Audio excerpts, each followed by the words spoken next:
Hola, Selma Dum y yo, Silvana Bogiano, te damos la bienvenida a nuestro programa de literatura y creación que llamamos Abracadabra. Averaj, iré creando, Kedabar a través de la palabra. Construimos realidad a través de lo que decimos en nuestras vidas. Y así también, claro, en este espacio informal, lleno de cuestiones, comentarios, inspiraciones, pensares, criterios, creatividad, juego. 1, 2, 3, abracadabra. Y la magia de encontrarnos un rato para disfrutar, para pensar, informar, deleitarnos.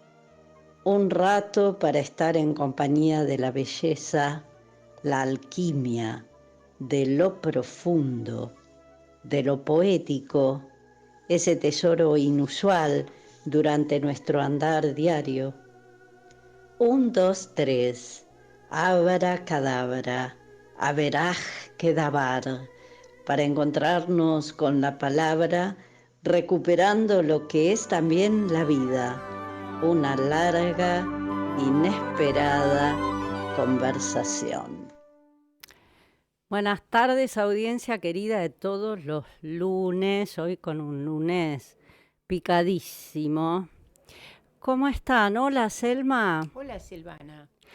Estamos en nuestro programa de Radio Z, Abracadabra, preparadas para comenzar la magia con la logística de Charlie Gerbaldo, el diseño gráfico y diagramación de Manuel Padilla y nuestro operador Nahuel Rodríguez. ¿Cómo va, Nahuel? Acá estamos Ujú. disfrutando otra vez otro lunes. Otro lunes, distinto, estamos todos medios que estamos. Hoy tenemos varios mensajes de nuestros programas anteriores y novedades culturales. Nuestra invitada del lunes pasado, Andrea Orlandini Capanari, la psicóloga y sexóloga, muy interesante. Dijo: hola Silvana, gracias a ustedes por este programa y a todo el equipo. Fue una charla inteligente, respetuosa, con preguntas que abrieron a que podamos hacer algunos despliegues de temáticas que no digo que sean tabú, pero que están buenas para para que la comunidad escuche y deconstruya. Gracias a vos, Andrea. Lidia Nicolai dijo: muy bueno este programa, como todos, en verdad. Cristina Abdala comentó: excelente entrevista, me encantó. Dan ganas de leer su libro, el libro Sexistir, de Andrea Orlandini Capanari. Y Silvia Lanzaroni, de Comodoro Rivadavia, dice: gracias por las anécdotas de Ernesto Sábato en el editorial, Silvana, y por tu concepto acerca de la esperanza como espera activa. Quisiera saber si tocarán el tema más adelante. María Inés Branchi, colega nuestra, dijo acerca de programas anteriores. Bueno, Selma, en primer lugar, el que trató el tema de la pandemia, un programa muy interesante, llenos de recuerdos y una clara descripción de la realidad de ese tiempo y de lo que sucedía en los hogares. Buenísimo, Selma, el trabajo que llevaron a cabo en la Universidad de Moreno respecto del otro en el que invitaron a la sexóloga cubana. Me resultó muy interesante el abordaje de los temas, que por suerte ya no son tabúes y se tratan desde la escuela, incluso con los más chiquitos. El concepto de inteligencia erótica no lo había escuchado nunca. Siempre estoy aprendiendo con ustedes. Finalmente, el texto que leíste del libro de Rolón se refiere a la lectura que hizo Selma al final del programa impecable, ni para perderse una coma. Y los cuentos de ustedes en cada uno de los distintos programas, en consonancia con el tema principal. Todo trabajado y estudiado. Besos. Besos a vos, María Inés, exdirectora de SENS, agradecidas. Finalmente, Javier Rosansky comenta desde La Pampa: gracias Silvana y Selma porque me acercan a lo poético de la vida, y que viva la esperanza con mayúsculas de nuestro pensador sábado. Gracias a todos y todas, oyentes y oyentas. Y vamos a algunas novedades. SADE Lomas, o sea, la Sociedad Argentina de Escritores, filial Lomas de Zamora, República Argentina, convoca al tercer concurso literario internacional de poesía y cuento Julio Cortázar 2024. Podrán participar autores de habla hispana de 18 años o más. Solo poemas y no prosas poéticas, aclaro, y cuentos.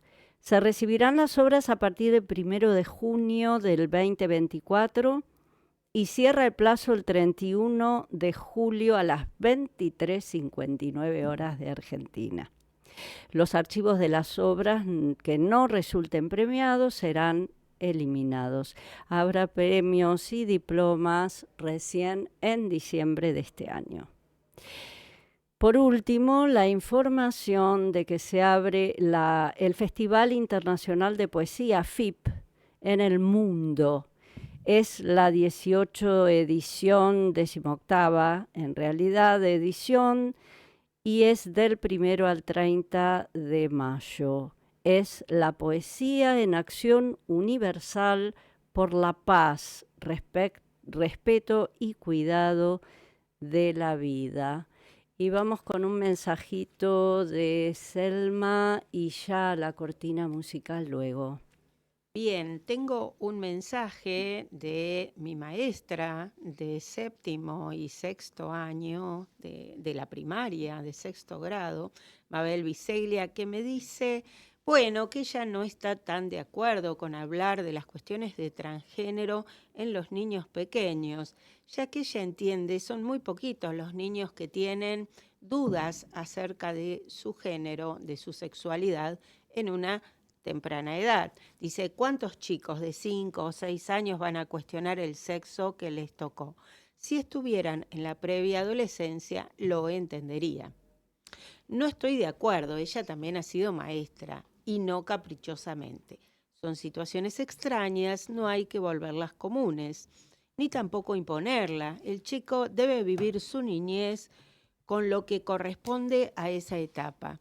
Claro, Mabel, lo que pasa es que en los últimos años han aparecido algunos casos de chiquitos que eligen un género diferente al que les viene incorporado a su cuerpo, y entonces esto tomó estado público y entró dentro de las problemáticas de la educación inicial. Pero por supuesto son excepciones y no es la mayoría la que pasa por este problema.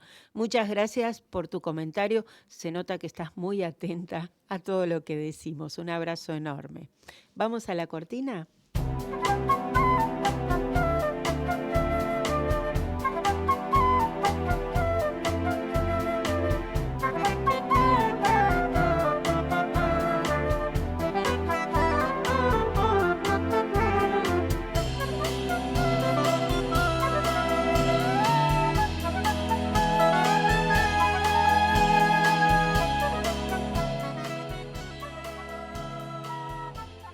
Vamos a pasar entonces a nuestro primer rincón, que es el del subrayado. Silvana y queridos oyentes, pero a propósito del invitado de hoy, del profesor de yoga Horacio Duringón, queremos hablar algo que es importante, que tiene que ver con la sanación del yoga. Y yo para esto, Silvana, permitime, voy a contar 2 mínimas experiencias. Muy bien, Selmi. En su momento, cuando estaba atravesada por un problema importante en mis cuerdas vocales y tenía que hacer reposo de voz durante bastante tiempo, Me resultaba imposible estar silenciosa durante mucho tiempo, porque es sumamente difícil cuando se tienen chicos chicos o maridos demandantes. Así que lo dejé pasar, pero cuando hice un nuevo estudio de mi garganta, me aconsejaron nuevamente hacer silencio de voz, silencio absoluto. Y fíjese usted a una profesora de letras, de comunicación, decirle que no hable y encima una señora de género femenino. Bueno, este aquí que me propuse ir a mi clase semanal de yoga y concentrarme en cómo podía hacer yo para no hablar. O sea, empezar a eliminar mi necesidad de hablar. Creo que iba 2 veces por semana a una actividad de yoga que se impartía gratuitamente en el barrio y empecé a pensar que ya no me era necesario hablar, que podía dejar de hablar, que podía no necesitarlo y a concentrarme en mí misma, con tal éxito que 1 mes o 2 meses después de esa preparación pude hacer perfectamente 1 o 2 meses de silencio absoluto sin sentirme ni angustiada, ni molesta, ni nada. Simplemente cada vez que quería dirigirme a mi hijo o a mi marido, escribía. Para darle un tono cómico a esta aventura, cuando iba por la calle, la gente, yo decía que no podía hablar con gestos, la gente me gritaba porque pensaba que yo era sorda. Yo siempre tuve una escucha normal, pero bueno, en fin, cosas que pasan. La segunda vez, el yoga me salvó de un dolor de ciático permanente. Había ido una y otra vez a los médicos y unos decían de intervenir con jeringas, aplicando no sé qué sustancias, y yo decidí ir a yoga y comentarle a mi profesora que estaba teniendo un problema importante por estar muchas horas sentada, como directora, como profesora. Estar más de 12 horas sentada me producía un dolor en el cuerpo. Así que hice 2 cosas. Uno, cambié de trabajo y el segundo, hice yoga. Y con los estiramientos eso desapareció divinamente hace más de 10 o 15 años y nunca volví a tener ese dolor. Así que amo el yoga.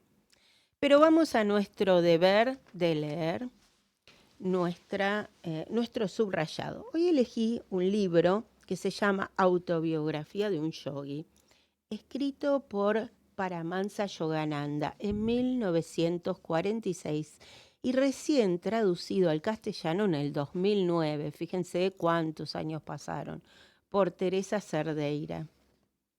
Lo primero que impacta de este libro es el prólogo, así que lo traje para leerlo completito porque no es muy largo. Está escrito por un Donald Walters, un norteamericano, que conoce a Yogananda a través de su libro. Por supuesto, después adquiere un nombre hindú, pero lo voy a leer tal como lo escribe. Dice así: conocí a Paramahansa Yogananda a raíz de leer su libro. Encontrar el libro fue, tengo que reconocerlo, algo absolutamente inesperado. Allí estaba, colocado inocentemente en un estante de una librería de la Quinta Avenida de Nueva York. Yo no tenía ni idea de que este libro revolucionaría completamente mi vida. Fue al final del verano de 1948. Estaba desesperado por conocer la verdad. Nada de lo que había encontrado me había convencido de que la gente estaba en lo cierto respecto a lo que me instaban a seguir considerándolo mi destino. Mi padre era geólogo, trabajaba para una importante compañía petrolífera. Mi madre era feliz y respetada en su medio social. En muchos sentidos, los dos eran unos padres ideales. Por ejemplo, jamás les vi discutir. Su amor y respeto mutuo eran una fuente de inspiración para sus numerosos amigos. Aún así, yo no era feliz. Sentía que la vida debía ofrecer algo más que el matrimonio. Una casa encantadora en unas encantadoras afueras, un empleo socialmente aceptable y fiestas con los amigos. Era desesperadamente infeliz. Buscaba a Dios y no tenía ni idea de qué hacer para encontrarlo. Fue entonces cuando tropecé con este libro, Leerlo fue la experiencia más emocionante de mi vida. A medida que me lanzaba a esta aventura literaria, me encontraba a mí mismo fluctuando entre la risa y las lágrimas, lágrimas de dicha, risa de una dicha todavía mayor. Supe que allí había encontrado al fin a alguien que tenía lo que yo necesitaba urgentemente, alguien que conocía a Dios. Cogí el primer autobús directo que cruzaba Norteamérica, un viaje de 4 días y 4 noches, hasta Los Ángeles, donde él vivía. Las primeras palabras que le dirigí hubieran sido inconcebibles para mí apenas una semana antes. Términos como gurú, yoga, karma y muchos otros que hoy forman parte del lenguaje corriente eran totalmente nuevos para mí. Con todo, mis primeras palabras al dirigirme a él fueron: quiero ser su discípulo. En lo más profundo de mí mismo sabía que ante mí estaba mi tan ansiada guía al infinito. Para mi dicha, indescriptible dicha, me aceptó. Su vida, una epopeya de compasión, sumó aquel día una prueba más de su amabilidad insondable. Acogió a un imberbe de 22 años, totalmente ignorante en materia espiritual, pero con ferviente deseo de ser enseñado. Debió darse cuenta del trabajo hercúleo que estaba aceptando. No obstante, decidió hacer todo lo posible por modelar este trozo de barro, difícil de manejar, de forma que se pareciera a un yogi. Mi propia historia y lo que significó vivir con este gran hombre de Dios se relata en El Sendero, un libro que hace este prologuista y que se llama Autobiografía de un yogi occidental. Quiero leerles a propósito algún resumen de lo que hice de las primeras páginas de la autobiografía de Yogananda, que es un libro de lectura fascinante. Nos introduce a un mundo totalmente diferente a como podemos pensarlo desde Occidente. Un mundo lleno de magia y sorprendente, completo y lleno de maestros que realizan proezas que llamaríamos milagrosas en Occidente, que son del todo inexplicables, pero que de alguna manera los hindúes aceptan. Comienza la narración en la infancia. Yogananda es hijo de padres bengalíes de la casta, vamos a leerlo como podamos, Satriya. Claro, todos estos nombres son difíciles para el castellano y encima ahora no sabemos si decir que es indio o es hindú, lo cual me produce una gran zozobra, pero digámosle hindú para que no se confunda con los indios americanos. Es de la segunda casta de guerreros y gobernantes, o sea, tenía una familia poderosa, importante. El padre fue algo así como vicepresidente en la compañía del ferrocarril Bengala Napur, una de las mayores empresas del país. A su vez, era discípulo de la Giri Mahasaya. Bien, profesor, gracias por venir en ayuda. Mahasaya, usted sabe que la Y en castellano es Y, es Y. ¿Cómo es? Mahasaya, quien murió al nacer Yogananda. La fotografía de la Giri estaba colgada en una pared de la casa de Yogananda y él le atribuye varios milagros: aparecerse en imágenes ante él y curarlo de una enfermedad mortal como el cólera asiático. Este santo iluminó con una luz poderosa que atravesó todo el cuerpo del niño, que estaba gravemente enfermo y a los cuales los médicos ya no daban esperanza de vida. Su madre también vio esta luz salir de la fotografía y esparcirse por todo el cuarto, y bendijo al santo. En otro episodio de la infancia, reta a su hermana mayor, Uma, en un desafío, diciéndole que el forúnculo que ella tenía en la pierna crecería al doble del tamaño. Y Yogananda se puso un poco de crema en uno de los brazos y la hermana le preguntó para qué. Y él dijo que al día siguiente él tendría un forúnculo mayor que el de su hermana, desafiándole. A lo cual la hermana no le hizo caso. Pero esto sucedió tal cual. Al día siguiente tenía un forúnculo tan grande que necesitó cirugía y le quedó una cicatriz de por vida. Allí la familia empezó a pensar que él era un nigromante y no era un niño común. Él mismo dice que en realidad es la reencarnación de otros yogis que tomaron cuerpo en él. Entonces, Yogananda en este momento aprendió una lección de su madre, que es lo que yo querría rescatar para ir terminando mi editorial. La madre le enseñó que nunca pronunciara palabras que hicieran daño, porque las palabras tienen poder. Y voy a leer un textito muy breve de Yogananda que dice así: más tarde comprendí que el explosivo poder vibratorio del habla puede ser dirigido sabiamente para aliviar nuestra vida de las dificultades. Y de este modo, estar sin cicatrices ni reprimendas. Me parece que es un mensaje hermoso. La comunicación, el amor y el miedo que nos genera el amor. Vamos a escuchar un temazo. Bueno, hoy elegí justamente unos monólogos de una obra de teatro musical que hicimos con Juan Batuone, compositor, autor y cantautor y actor. Y él puso la música, maravillosa música que compuso y escribió para esta obra que se llamó Dos de cal y una de arena. Voy a comenzar con el tema del amor, la comunicación del amor y el miedo al amor. La primera es confesión, ella y él. Había perdido la voluntad y el deseo. Me dejé de querer.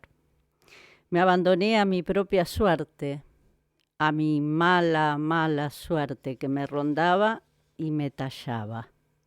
No podía trabajar ni hacer acto de presencia en mi trabajo, porque afuera había gente en todos lados, en la oficina, en la plaza, en el café de la esquina y de la otra esquina y de la otra.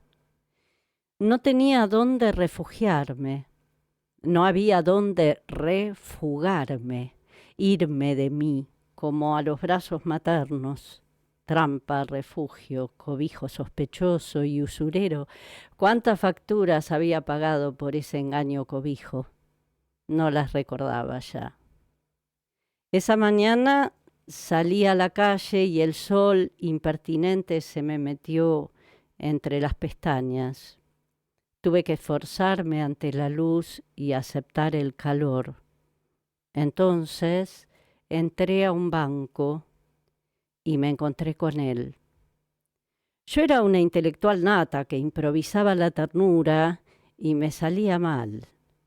No conocía del amor más que las letras y el maltrato era el plan diario, desde el desayuno hasta la cena. Eso sí, no me faltaban pilchas, ni alambiques de moda, ni comida. Así los días en mi casa natal, así las noches, en mi alma donde la ternura me salía mal. Y nació el amor, y con él entonces el miedo. Sentía que el aire me entraba por los pulmones mientras corría hacia donde estabas vos. Había dejado la máquina de fotos sobre 2 latitas de cerveza, mientras escuchaba tu risa, la de la felicidad, que suena a campanario, la que te desarma, la que te acerca. Entonces te pregunté, ¿dónde me pongo yo? Y vos me respondiste, a mi lado, tonta, ¿dónde si no? Muerto de risa. Este es el momento en que vamos a ser testigos de nosotros mismos. como si la vida se hubiera detenido en ese instante y nuestras almas, al chocar, se parecieran a la ingravidez. Es imposible evitarlo. Nada ni nadie podría evitarlo. Dejé encendido el disparador automático y ¡flash! Ahí estábamos nosotros dos. Vos conmigo y yo con vos. Choque de almas. Tuvimos un choque de almas en el aire. No es fácil chocar con nuestras almas. Después de toparse con mi alma, cualquiera sale averiado. Y con vos pasa lo mismo. Con tu alma, digo. Por eso la segunda vez, lo único que hicimos fue tocarnos. Necesitábamos refregar los cuerpos. Había sido tan completo el encuentro anterior que necesitábamos pellizcarnos para ver si era cierto. Y nos besamos y nos mordimos para ver si era cierto. Y nos penetramos cuerpo adentro, socavando la carne, lastimando las napas para ver si era cierto el encuentro anterior y no lo habíamos soñado. Y el choque de nuestros cuerpos también es un obstáculo a veces, es lo más concreto y lo más fantasioso, pero igual resulta una magia, una conjunción, una forma de hablarnos, otra forma de conversar y de ponernos de acuerdo. Entonces, vayamos al fondo. Acá lo único que es irresoluble, indefectible, inevitable, lo que no tiene vuelta es que nos chocamos. Es que fue un choque sideral. Y el cuerpo y el alma y el espíritu y la mente están desde hace meses en una sala de primeros auxilios. Reíte un poco. Si vos sabés que meterse conmigo sigue siendo así, más de lo mismo y más y más y más de lo mismo. Es una amenaza de torpezas y caricias y ternuras y tolerancia y juego. Porque nuestra relación es una amenaza de vida, no es una amenaza de muerte. Porque este vínculo es un pacto, anda a saber de qué, pero duele muy, muy fuerte. Tengo miedo, un miedo que trepa incansablemente por mis muslos. Mis caderas reciben el miedo menor porque mi sexo absorbe 7 u 8 miedos y los disuelve con su paciencia de mar. Pero el miedo sigue trepando, reptando, husmeando mis vísceras y se instala en la boca del estómago. A esa altura amenaza también mis manos. Las corro, pero sé que quedarán inmóviles si no me muevo. Lo opuesto al amor es el miedo. La lengua de la serpiente miedo lame y trepa, trepa y lame mis pulmones, mi esófago y llega a la garganta. Me llevo las manos a la garganta y el miedo aprieta. Sé que aprieta, pero no puedo defender mi saliva. Lo opuesto al amor es el miedo. Trago saliva y sé que estoy tragando miedo y me levanto a vomitar miedo y vomito serpientes oscuras y enroscadas. Lo opuesto al amor es el miedo, lo opuesto al amor es el miedo. Dejo el inodoro atrás, dejo el baño atrás, dejo el vómito atrás. Lo opuesto al miedo es el amor. Voy por el corredor hacia el dormitorio. No puedo mover casi mis muslos y las manos apenas responden tanteando las paredes del corredor, pero sigo caminando. Lo opuesto al miedo es el amor. Voy llegando al cuarto, al dormitorio, a la cama donde está mi amor, donde está el amor. Me tiro en la cama. Está dormido. El amor está dormido, durmiendo su amor por mí. Y le toco la cara con la mano izquierda que todavía hormiguea miedo, pero lo toco. Lo opuesto al miedo es el amor. Y el amor sonríe entre sueños. sin saber que esa mano izquierda todavía tiembla la picadura de la serpiente. El amor sonríe y esa sonrisa calma el hormiguero y puedo mover la mano hacia sus labios. Lo opuesto al miedo es el amor. Recorro la boca de mi amor que despierta. Recorro esa boca que me besa, la beso, me besa, me besa. Lo opuesto al miedo es el amor. Los ojos despiertos del amor también me besan y entonces me doy cuenta de que llegué una vez más a la ternura para quedarme en esa orilla. Bueno, después de este temazo de Alejandro Sanz, que le dedicó a su hija, bellísimo, voy a presentar, con todo esto que hemos hablado y que ha hablado Selma sobre la sanación y estos textos que leí sobre el amor, la comunicación del amor, el miedo a todo eso, el control sobre eso que se siente. Voy a introducir a Horacio Durigón, que es nuestro invitado de hoy. Hola, Horacio. Hola, ¿cómo les va? Gracias por la invitación. Horacio es un comunicador, no solo porque abrevó en el medio radial, en radio, desde hace ya muchos años, sino porque es docente además. Es profesor de yoga y director de la escuela Yoga para Occidente.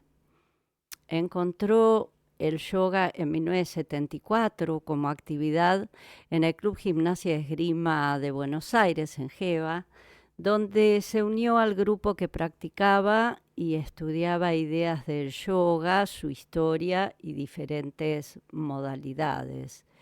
Dio clases de posturas físicas y más adelante clases de pensamiento filosófico y dictó algunas conferencias. Fue varios años presidente de la Subcomisión de Cultura Yoga dentro de Geva y recibió allí a varios referentes a nivel local y mundial, como Lanza del Basto, tremendo, Swami Chidananda, discípulo de Sivananda, Swami Shiva Premananda, del centro de Sivananda en Buenos Aires, Indra Devi, una de mis grandes maestras, y una de las referentes de práctica yoga en Occidente, Indra, discípula de Krishnamacharya y Walter Gardini, profesor en la Universidad del Salvador. En 1993 crea, junto a otros instructores, la Escuela Yoga para Occidente, o sea que hicieron 30 años. Actualmente es el director de la escuela, donde se dictan clases y cursos de filosofía yoga, talleres, conferencias y formaciones. Bueno, Horacio, lo primero que te voy a preguntar es obvio y es muy importante además para que nosotras compartamos, y es qué es el yoga y cómo vos hiciste tu approach, tu acercamiento a ella. Difícil contestar qué es el yoga Claro. de una sola forma, ¿no? En principio, podemos decir que yoga significa unión. Por lo pronto, es un sistema que trata de acercar lo diverso. En principio, el yoga surge a partir de distintas filosofías en la India que proponían un modelo del universo, algunas más materiales y otras un poco más espiritualistas. Espiritualistas porque tenían o un creador o había una fuerza, una deidad, digamos, gobernante, y materialista porque hablaban quizás de lo que hoy llamaríamos la química y la física, de la interrelación de la materia, claro, ¿sí? O de la lectura ortodoxa de un texto y quedarse ahí y no discutirlo, ¿no? Después, bueno, fueron apareciendo otras, y el yoga intenta, dentro de estas darsanas, así se llamaban, unir de alguna manera creando un método práctico Digamos, cómo lo traemos desde lo abstracto a lo concreto. Entonces el yoga genera un método. Pero ahí mismo vemos que otra vez se abre el abanico y que aparecen distintas modalidades de práctica a partir de las distintas características de los individuos que la practican. Pensemos que esto empieza en un mundo totalmente distinto al nuestro. La gente era analfabeta, la gran mayoría. Muchas de las cosas no se podían escribir, digamos, se transmitían de maestro a discípulo. Entonces eran una transmisión oral que durante muchos siglos fue así. Entonces se trataban de hacer sutras para recordarlos, para cantarlos, para vocalizarlos, como pequeñas afirmaciones que iban generando ese trabajo de el despertar de capacidades y potencias que todos tenemos, pero que en general no hacemos nada para activarlas. Decimos siempre que el hombre está por hacerse.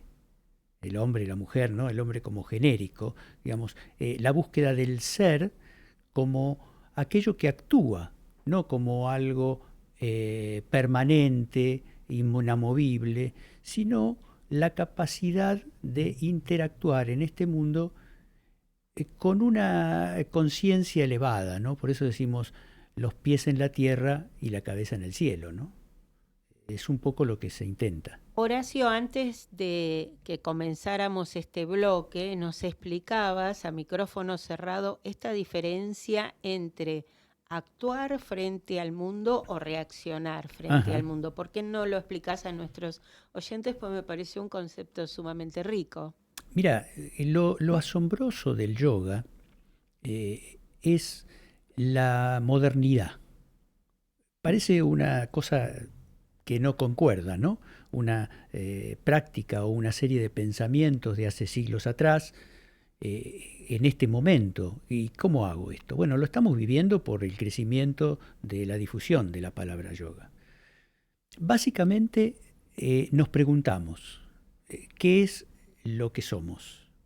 Y empezamos a autoestudiarnos, porque la mejor manera de entender la vida es estudiarla en uno. Es decir, la vida no es una cosa externa, es algo que pasa por cada uno de nosotros. Y entonces, la introspección, dirían los psicólogos. Claro, sí, exactamente.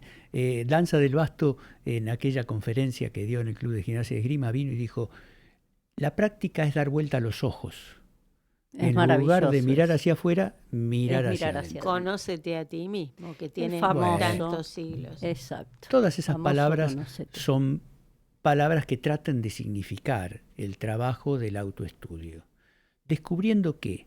Descubriendo aquellos factores que nos movilizan. Por eso hablábamos de lo reactivo.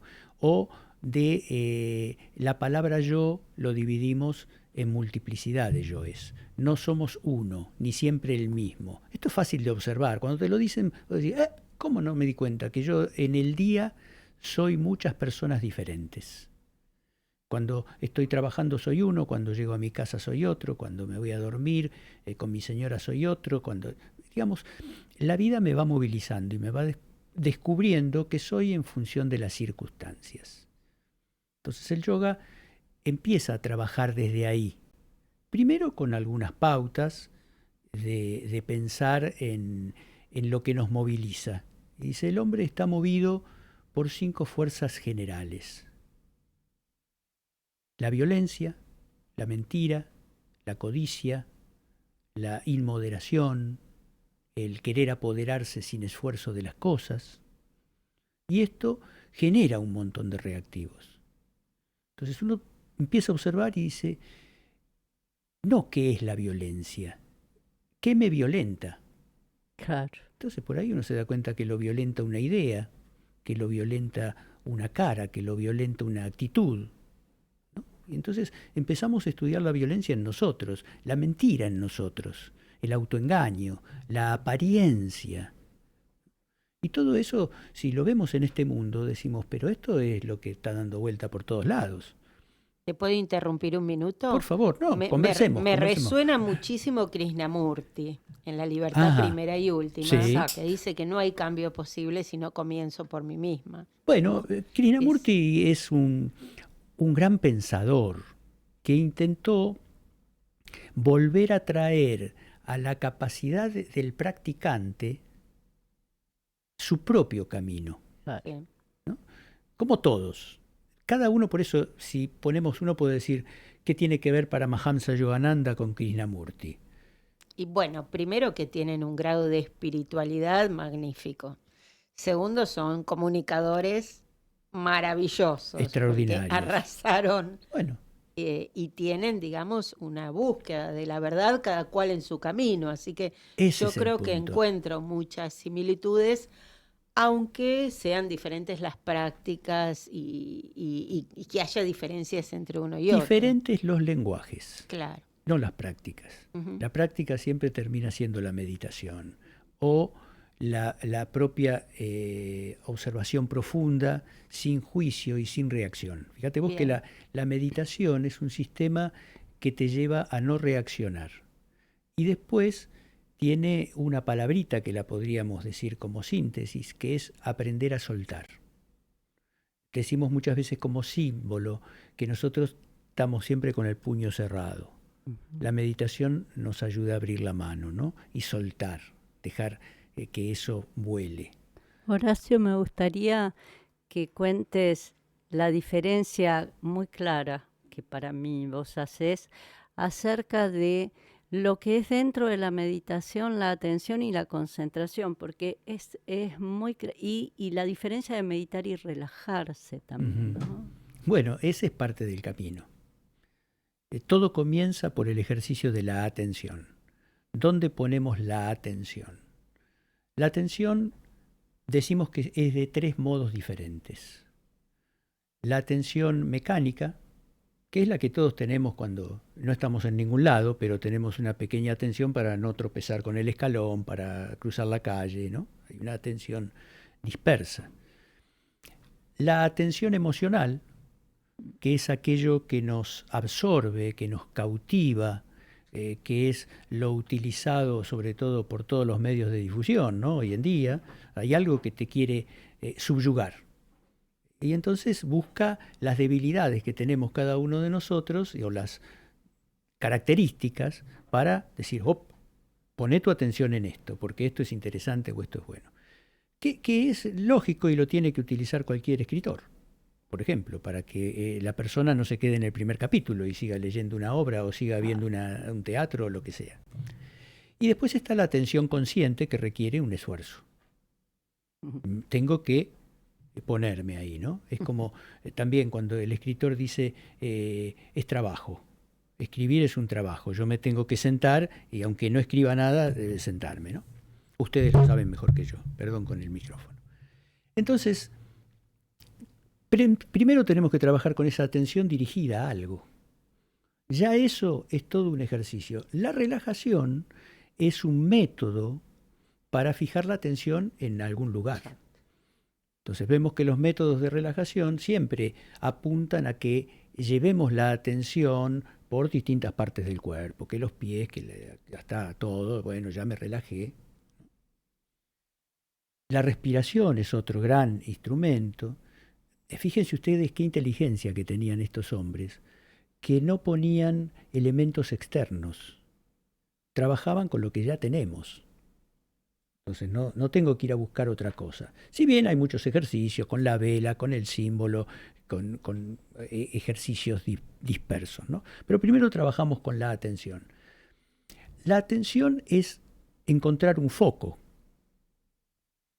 La concentración es, como decíamos antes, de alguna manera reunir lo diverso. Lo podemos simbolizar con la lupa. Vemos que los rayos del sol, a pasar por la lupa, en un lente convexo, hace que esos rayos focalicen en un punto, se concentren en un punto. En el yoga decimos que tantos minutos de sostenimiento de la atención producen una concentración. Tantos minutos de concentración producen una meditación. Entonces, ese es el proceso. Yo muchas veces quiero concentrarme en algo, pero no puedo sostener la atención en aquello que me quiero concentrar. Entonces, el primer ejercicio es fortalecer la atención. No dispersa, por eso si me voy a cualquier lugar, entonces, bueno, tengo que encontrar el objeto sobre el cual me voy a concentrar. Hoy es un gran problema entre la gente joven mantener la atención a tal punto que los que damos clase sabemos que los jóvenes tienden a dispersarse y a esto que se llama multitasking, ¿no? Prender el teléfono, mirar los WhatsApp mientras están con la computadora y mientras el profesor habla y además hacen apuntes. Y en realidad no están concentrados en nada. Les cuesta muchísimo la concentración porque se dice que la cultura moderna de la visualización de imágenes constantes ha como recalcitrado, ha como agudizado ciertos circuitos neuronales, mientras que aquellos que somos de la época de la palabra escrita y que leíamos durante horas y estábamos concentrados allí, ejercitábamos otros circuitos neuronales, o sea, tiene como una respuesta fisiológica y por supuesto les cuesta muchísimo mantener la atención.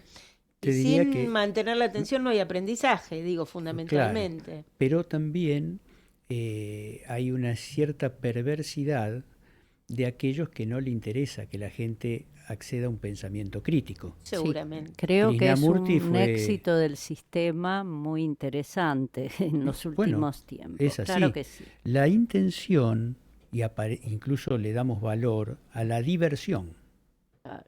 La diversión es no estar en ningún lado, digamos. No quiero tener problemas, no quiero... por eso muchas veces decimos que uno para poder meditar tiene que aprender a aburrirse. Qué bueno. Porque no te vas a divertir, tenés que concentrarte.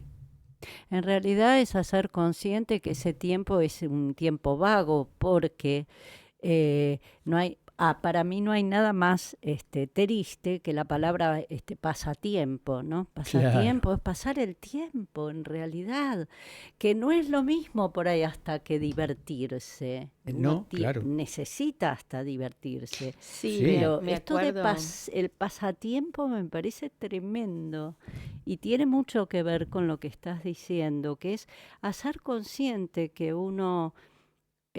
tiene que estar un poco con uno mismo y como decía Selma también hasta en silencio, ¿por qué no? Y por eso y esta relación entre el aburrimiento y la creatividad, claro. O sea, si no hay aburrimiento no se crea nada, estamos siempre mirando lo que otro hace, lo que otro baila, o sea, estamos en la música. Bueno, y está este temor de que parece el aburrimiento, no, ¿cómo te vas a aburrir? Es verdad. Es lo mismo que vos decías de callarse la boca. Claro. Muchas veces es mejor callarse la boca. Totalmente. ¿No? Yo aprendí mucho acerca de la comunicación estando en silencio. Mira. Aprendí muchísimas cosas, como que apartarme de las personas verborrágicas que hablan solo para ocupar espacio y tiempo. Darme cuenta que para comunicarme no me hace falta hablar, puedo comunicarme de muchas maneras diferentes. Que mi equilibrio personal no puede estar, o mis emociones no pueden estar ligadas a la voz. No hace falta. Entonces, ese periodo de silencio que fue casi como una clausura de un monje, porque salía poco de mi casa por esto de tener inconvenientes, de pedir un boleto o ir a comprar algo y que me entendieran, así que salía poco de casa. Pero cómo uno puede llegar a un silencio muy fértil y muy productivo, y que ocupamos el tiempo en hablar inútilmente, o sea, sin decir nada, puro contacto, sería la función fática para nosotras. Esto de tomar contacto solo a través de palabras vacías, y no es necesario eso. No, incluso el respeto de la palabra, ¿no? Porque, bueno, ahí hablábamos de la comunicación. La comunicación mecánica es muchas veces hablar por decir algo. Y sin escuchar. Sin escuchar. Por eso no hay, claro, no hay charla con otros. Muchas veces hablamos con nosotros mismos. Y esto en la práctica meditativa también es una de las cosas concretas.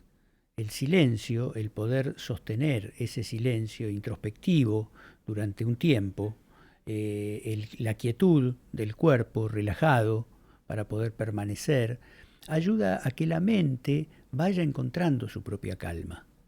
La mente, por su propia naturaleza, es asociativa. Mm. El cerebro asocia a partir de las impresiones recibidas a través de los sentidos. Nosotros entendemos que, en definitiva, no es el ojo el que define lo que vemos, es el cerebro que le da un significado. Nosotros hemos aprendido a ver un árbol, pero también distinguir que es un árbol, un roble, un cerezo o un manzano. Y son totalmente diferentes. Pero Por eso, Horacio, esto de mirar para adentro, ir mujer adentro, hombre adentro, tiene que ver con esto de apagar los sentidos, ¿no? La postura, todo lo que pasa con una meditación. bueno, en el yoga lo llamamos pratyahara, ¿no? El control de los sentidos. Porque no tenemos que irnos hacia afuera, sino entender lo que esa percepción hace dentro de mí, de mi significado, de mi visión. Nosotros creemos que vemos lo que es. Ujú. Y en realidad vemos lo que nos parece a nosotros. Nosotros lo filtramos, lo transformamos, lo adecuamos. Yo puedo estar acá y estar cómodo o incómodo en función de decir, qué lindo lugar, qué acogedor, qué abierto lo que estamos conversando. Puedo sentirme incómodo, presionado, molesto. Las cosas son iguales, pero el significado, ya Epicteto, ¿no? Ya decía que no son las cosas mismas las que atormentan al hombre, sino lo que el hombre significa de esas mismas cosas. Mire, estamos hablando allá lejos y hace tiempo, ¿no? Pero estas cosas que también dicen, pero el hombre en algún momento también se dio cuenta, digamos, la humanidad en algún momento estos pensamientos los tuvo. ¿Por qué los perdimos? ¿Por qué hoy no los recordamos, no? Y yo creo que ahí está también las grandes fuerzas de los intereses particulares. Te decía que a Krishnamurti en un momento lo echaban porque estaba la guerra, porque durante la guerra lo tuvieron que silenciar, porque hablaba de cosas que no eran convenientes. Entonces, ¿qué te iban a hablar de?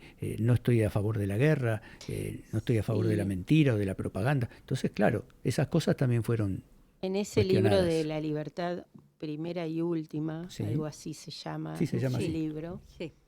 él habla de que el ser humano no tiene que obedecer ninguna institución, Mm. porque es una pura libertad. A mí eso me pareció deslumbrante.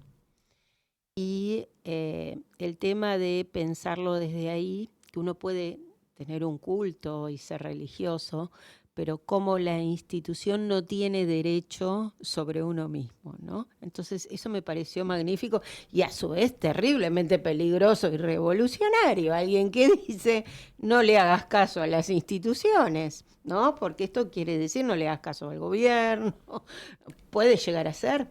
Claro. De hecho, ¿cuántas veces cuando uno siente que es una ley injusta debería no hacerle caso, ¿verdad? Entonces, y seguir su propio camino, como decía Antígona, respecto de enterrar o no a uno de sus hermanos. Entonces, bueno, me parece de un pensamiento muy valiente, muy innovador y muy difícil de soportar para los regímenes políticos y autoritarios, ni hablar, ¿no? Claro, lo que sucede es que a veces todo pensamiento tiene una estructura dentro del tiempo. Y hay pensamientos que son adelantados al tiempo. Porque es como abrir la puerta del corral. Si los animales no están entrenados, puede ser caótico. Entonces hace falta que haya un entrenamiento previo para poder abrir ciertas ideas. Hoy día quizás no hay una conciencia tomada por la responsabilidad de cada uno para poder interactuar sin parámetros. Fijémonos que hoy el lenguaje está siendo atropellado por los mensajes de odio. Y sabemos que eso es enfermante. Es decir, genera una molestia, una agresión que quiebra el corazón. Están siendo muy analizados desde el punto de vista, yo soy analista del discurso, Ok, y en los últimos años hay toda una cantidad de estudios enormes claro. sobre los discursos del odio. Y si vos le decís a la persona, tenés libertad para decir cualquier cosa, no importa si es verdad o no es verdad, no todo eso otra cosa, es peligroso. Entonces... Bueno, me imagino que Krishnamurti decía libertad con responsabilidad. Exacto, bueno, ¿no? por supuesto. Y Que estaba no hablándole a un mundo de posguerra, Sí, cuando dio ese también un mensaje. hombre profundamente pacifista. Muy pacifista. por sí, Bueno, eso, creo de que valores. Por eso, de los valores de él, ¿no? Creo que en toda época, por esa misma razón, la palabra paz, digamos, es tanto el discurso de odio que se ha impuesto desde hace ya unos cuantos años, ahora exacerbado, pero ya hace mucho tiempo, que se dice no violencia, no se dice la palabra paz. Claro. Y además en este sistema sabemos que desde hace milenios, desde antes de Jesús, Platón lo han hecho envenenar, casi todos los iniciados, pasando por Mahatma Ujú. Gandhi y sus amigos, Rabindranath Tagore, Jalil Gibran, etcétera, fueron exiliados o asesinados, ¿no? Igual que Malcolm X o Martin Luther King. Es decir, sabemos que hay una historia que tiene que ver con la peligrosidad de la palabra amor y de la palabra paz, ¿no? Ujú. Bueno, vuelvo a lo que acababa de decir antes. No mentir, no robar, ¿no? La no violencia, el no matar, digamos, en los grandes lugares que nosotros llamamos espirituales, nos hablan de una actitud frente a esos comportamientos. Por eso creo que el yoga no es un escape hacia la tranquilidad, es un trabajo hacia el sinceramiento y el verdadero sentido de la unión, que es el amor. El amor es la fuerza unificadora, no es la relación entre dos personas, es la fuerza unificadora de un concepto, de un criterio, ¿no? Entonces, es otra vez un campo de concentración. El amor es la concentración, cuando las fuerzas se unifican en un objetivo. Wow. Horacio, yo te quería preguntar por las escuelas del Sí. yoga, porque viste que se habla del Kundalini Yoga, Sí, del sí. yoga ayurvédico, y muchas veces cuando uno va a hacer yoga no sabe en qué escuela está haciendo esa Exacto. práctica. ¿Querés darnos un sencillo panorama de Buenísimo. estas escuelas que Bueno, tienen nombre, pero uno no sabe bien cuáles son las diferencias entre una y otra? mira, básicamente hablar de escuela es hablar de un sistema. Un sistema es una serie de métodos. El yoga es un método. Aparte de ser una filosofía de vida, es un método que uno acepta, digamos, abraza hacia ahí. Y entonces lo dividimos en las generales, que tienen que ver con las características. Hay algunas escuelas que focalizan la práctica sobre el cuerpo, la sensación. Tenés el Tantra Yoga, tenés el Hatha Yoga, ¿no? Que son escuelas que, bueno, desde el cuerpo y desde la práctica, por ejemplo el Hatha Yoga, que incluye las asanas, pero incluye también los yatkarmas, que son ejercicios de purificación y de limpieza. Ah, eso me lo perdí. ¿Viste? Las asanas las conozco, pero lo Eso otro claro. no, lo otro Sí, no. asanas y pranayama lo conocemos Eso todo, lo ¿no? conocemos todos. Claro, pero justamente esos métodos, que eran métodos higiénicos, de cómo liberar la garganta, de cómo limpiar los conductos de... Ah, sí, los he hecho. Cómo limpiar los oídos, cómo mejorar los ojos. Bueno, Sí, pero lo he ¿hiciste el de hecho. la nariz? El de la nariz, sí, Eso. totalmente. Bueno, esos son los Limpiar un yatkarmas. conducto, después limpiar el otro. Sí, poner el sí, agüita sí. con la... Con ¿Tiraste agüita agua? no, pero con aire ok. sí. Claro. Bien.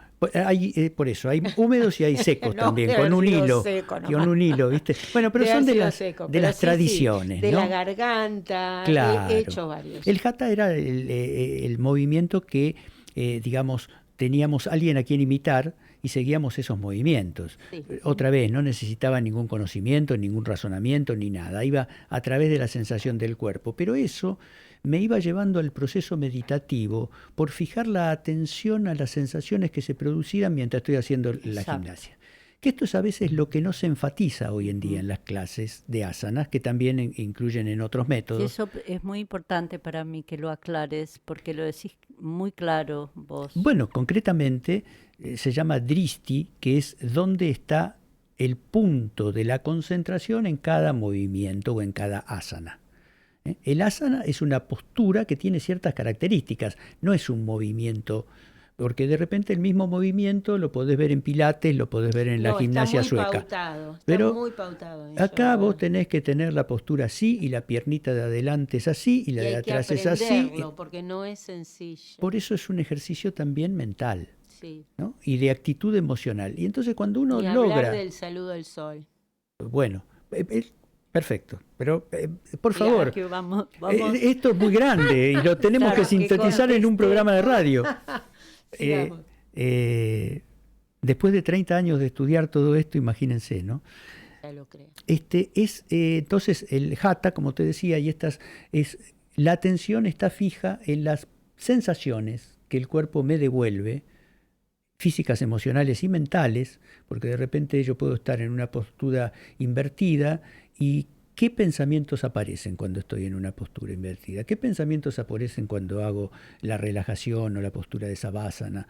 ¿Qué pensamientos o qué sentimientos? Entonces hay posturas que por ahí me angustian porque estoy todo cerrado y entonces me siento angustiado, me siento como presionado. Y otras que me expanden, que me abren el pecho porque extiendo y entonces me siento con más alegría, etcétera. Digamos que entonces desde ese lugar la práctica del asana me llevaba a otros estados. Por eso digo que son métodos, ¿no? Si hacemos un poquitito separado de otras cosas, esto sí, esto no, esto me gusta ir a la práctica de gimnasia, pero no me gusta sentarme a meditar, digamos, ahí empezamos con las diferencias. Bueno, el Tantra Yoga que trabaja también con las energías, que es donde entra el Kundalini, el despertar el Kundalini que está encerrado en la base de la columna vertebral, en tal chakra, etcétera, etcétera, etcétera. Perdonen que no entro en el detalle porque además nos perdemos es larguísimo en la dimensión.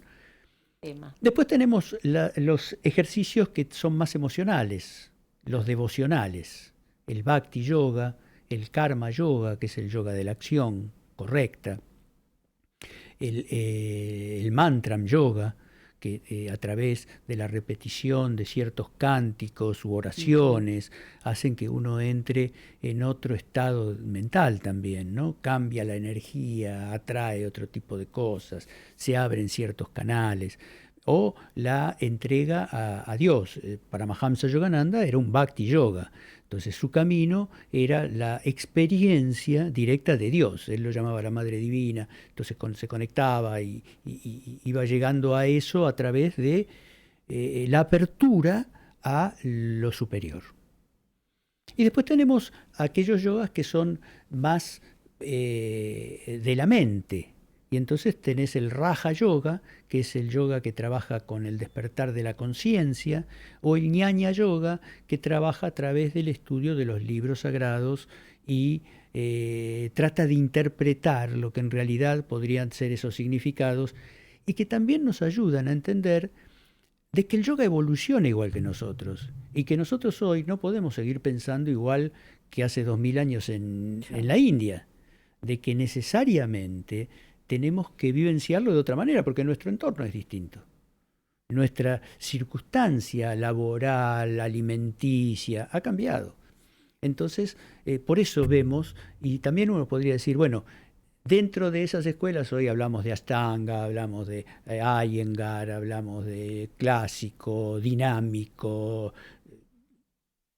un montón de otras marcas registradas. Pero en definitiva eso es parte también de los distintos maestros. Hay dos grandes maestros que llegaron a Occidente.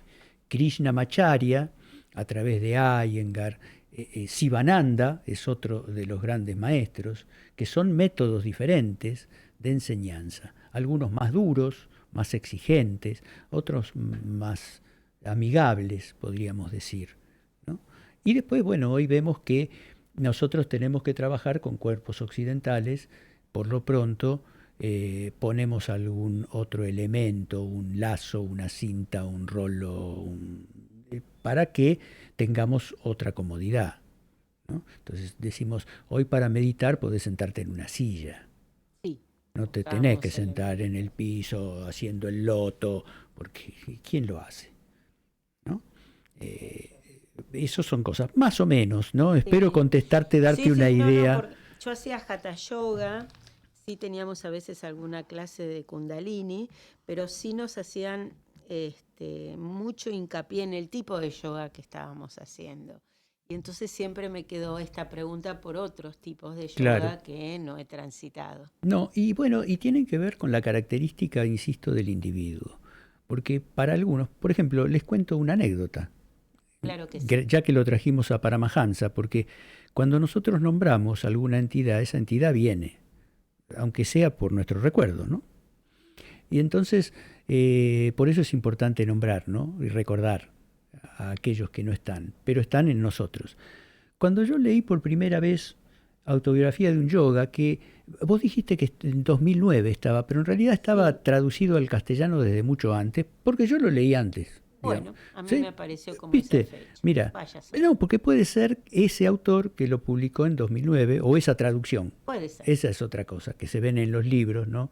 Hay distintas traducciones en distintas Puede épocas. ser. Pero bueno, cuando yo lo leí, yo venía con una mente de físico-matemática. Y me costaba leerlo, me costaba. ¿Qué me quiere vender? Pero al mismo tiempo tengo que reconocer que me permitió abrirme a una visión diferente. Porque el pensamiento espiritual, por decirlo con esto, otra palabra también que deberíamos aclarar un poco más, ¿no? Porque lo espiritual incluye del mundo de los espíritus hasta las divinidades, ¿no? Y lo espiritual es una actitud frente a la vida, ¿no? No una cosa lejana, sino es algo que todos tenemos dentro como una potencialidad, podríamos decir. Bueno, fue abriendo esos canales, ¿no? Tanto es así que después me hice seguidor de sus lecciones durante muchos años.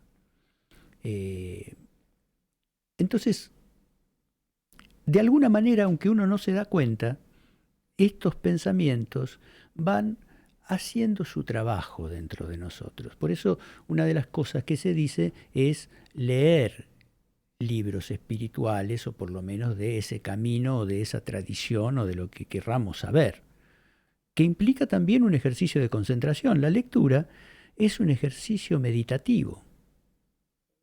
Qué bueno, sí. Porque me implica estar en el libro, si quiero seguirlo, ¿no? Por supuesto, una novela es más fácil que leerlas que un libro técnico. Pero es así, porque está bueno que sea así, ¿no? Aunque nos metemos en un mundo imaginario, una novela es poderme meter en una vida distinta, ¿no? Lo hablábamos el otro día de cómo se crea un personaje, ¿no? En la radio. Sí, el martes estuve en la radio, en Radio Sónica, con Aide Marsiglia y con Horacio Durigón, nuestro invitado, porque me hicieron una entrevista como escritora. Y la verdad que para mí le mando un enorme saludo a Aide Marsiglia desde acá, que además le hicimos una entrevista con Selma hace unos lunes atrás. Para mí fue muy interesante hablar con vos después, Horacio, acerca de lo que significa en este momento ese camino, ¿no? De la diferencia enorme que uno puede sentir solamente respirando, ¿no? Esta experiencia que contaba Selma y de la diferencia entre la cura y la sanación también. Bueno, son dos cosas distintas, ¿no? Yo creo que la curación es cuando algo ya está dañado, cuando está enfermo. La sanación es el paso previo a la curación. Por eso uno necesita sanar cambiando sus actitudes y sus hábitos. Que esto es otra vez una actitud inteligente. Mira, hoy sabemos que hay ciertas cosas que nos dañan. Fumar nos daña, como decíamos antes, ¿no? Fumar nos daña. Ah, pero es tan placentero. Explóralo hasta dónde te da placer y hasta dónde te daña. ¿Qué querés evaluar? ¿No? Lo mismo con una comida, o lo mismo con el movimiento, o la quietud, o el sedentarismo. Hoy sabemos que todo eso es perjudicial a la salud. Entonces, puedo interactuar y vivir de una manera sana. Es una decisión, no es una consecuencia nada más, es una decisión. Es una elección que cada uno puede hacer. Por eso el yoga nos empodera en hacernos reconocer de que podemos intervenir conscientemente en nuestra vida y vivir con alegría, llenarnos de pensamientos positivos, levantarnos con una afirmación, con ganas de vivir el proceso del día o lo que sea, es algo sanador. Un poco lo que decía Selma hace un rato de la libertad primera y última de Krishnamurti acerca del concepto de libertad y responsabilidad, ¿no? Claro. Esto de realmente ser responsables de uno mismo, porque ya el tema de la culpa bíblico y todo eso quedó un poquito por suerte ya está atrás. Sabemos que tenemos que tener responsabilidad sobre nosotros mismos, ¿no? Es la idea de sanar para no tener que curar después, que nos cure alguien. La responsabilidad sería, si ustedes están de acuerdo, la capacidad de tener respuestas a nuestras acciones, ¿no? Exacto. Buena definición. Claro, hacerme cargo. ¿Qué ibas a decir, Selma? Iba a decir que creo que la meditación en el yoga nos permite silenciar la mente y escuchar el cuerpo. Por eso se produce sanación, creo yo, o cura. Porque las respuestas están en nosotros mismos. Solo que debemos escuchar al cuerpo. Estar dispuestos a cambiar aquellos hábitos que nos están dañando. Solo que tenemos que callar y escuchar. Yo siempre siento que mi cuerpo cuando enferma me habla.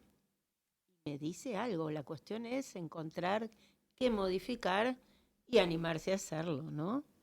Claro. Es un hecho posterior. Por ejemplo, el tema de la voz. Los docentes solemos tener problemas en las cuerdas vocales porque gritamos. Claro. Si no gritáramos y si no estuviéramos tensos, no se lastimaría la garganta. Y así con otras cuestiones, ¿no?, de la vida cotidiana que no voy a enumerar, pero que en realidad es que nosotros nos estamos dañando a nosotros mismos todo el tiempo y de diversas maneras, por el estrés, por el apuro, en fin, por esta vida de locos que llevamos. Y entonces al hacer silencio, el yoga permite eso, repensar cómo nos estamos dañando y cómo modificar eso. Y me parece que eso es algo maravilloso. Sabes que la meditación no es un ejercicio mental. Es un ejercicio de tomar distancia para poder ver. Entonces es como vos decís, cuando la mente el pensamiento, porque la mente es una cosa bastante grande, ¿no? El pensamiento, que es una función de la mente, del cerebro físico, el pensamiento está turbulento, no está fijo en ningún lado. Por eso lo concentramos en la respiración. Cuando le doy una tarea a ese pensamiento, bueno, está en esa tarea. Y entonces empieza a escuchar, como vos decías, otras voces, las sensaciones del cuerpo. En la meditación vipassana, yo acá tengo un libro justamente de vipassana, ¿no?, que vipassana es la meditación que enseñó Buda, el método que encontró él para llegar a la visión clara, que quiere decir vipassana. Entonces, empieza por la percepción de las sensaciones del cuerpo. ¿Qué me dice el cuerpo?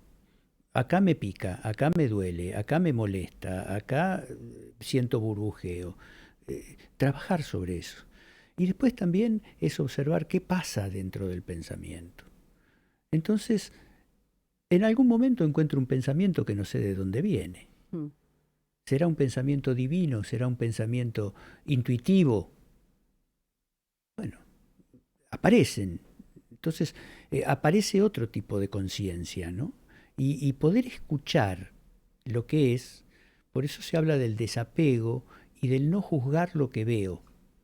Porque si yo esa sensación digo me duele, ya lo convertí en algo.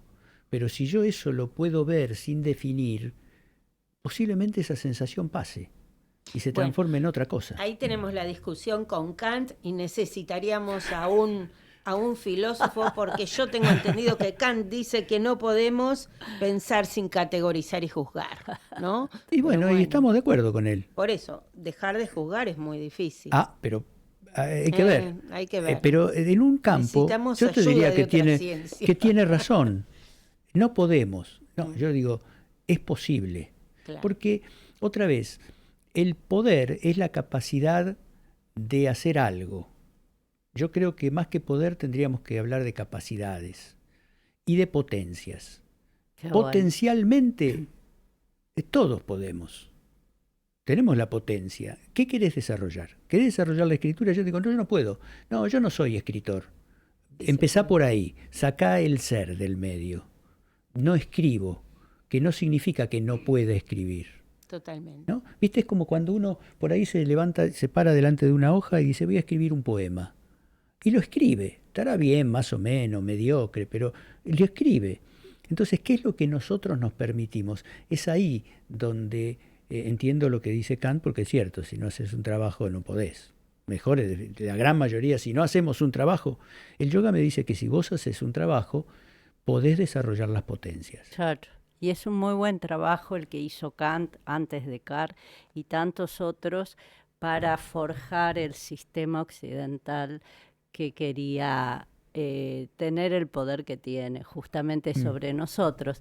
Pero allí estuvo desde el postestructuralismo con Michel Foucault, que habló de las palabras y las cosas, y destrozó el pensamiento racionalista. Y con Piaget, que dice lo que puede decirse y lo que no puede decirse según el medio social en el que estoy. Entonces, todas las constricciones que el lenguaje nos hace hacer, digamos, o modifica nuestra conducta. Exactamente. ¿no? O restringe Todos nuestra pensadores, conducta. además, que tuvieron una enorme, al igual que Jung, una enorme influencia oriental, ¿no?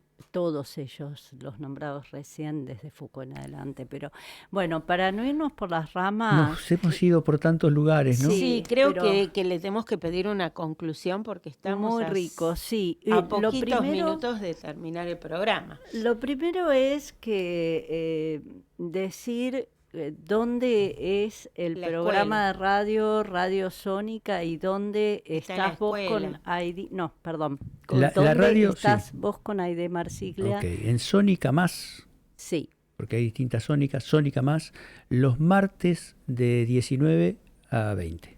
Perfecto. Esta es una de las cosas porque vos todos los martes estás con Aide. Hablamos de cultura, más que nada. Algunos días hablamos de yoga, pero es un programa cultural, podríamos decir. Exacto, ¿no? Que se llama Cromatismos. Sí. Y la segunda cuestión es dónde está la escuela. Es esto que decías. En la escuela estamos en Belgrano, en el barrio de Belgrano, Manuel Ugarte, 2625, ahí cerca de Congreso de Tucumán, a 2 cuadras. Ahí funcionamos desde hace 30 años, damos clases, como dijiste al principio, clases físicas, clases, cursos, formaciones, talleres, clases para embarazadas, clases para personas con problemas de movilidad, clases en sillas, digamos. Tratamos de ofrecer toda la gama, ¿no? Así que bueno, los esperamos, nos pueden llamar, nos encuentran en Facebook, en Instagram, en la web y todos esos lugares. ¿Querés dar alguno de los Instagram o Facebook? Instagram es yoga-para-occidente. Escuela Yoga para Occidente es en Facebook y yogaocc.com.ar es la web.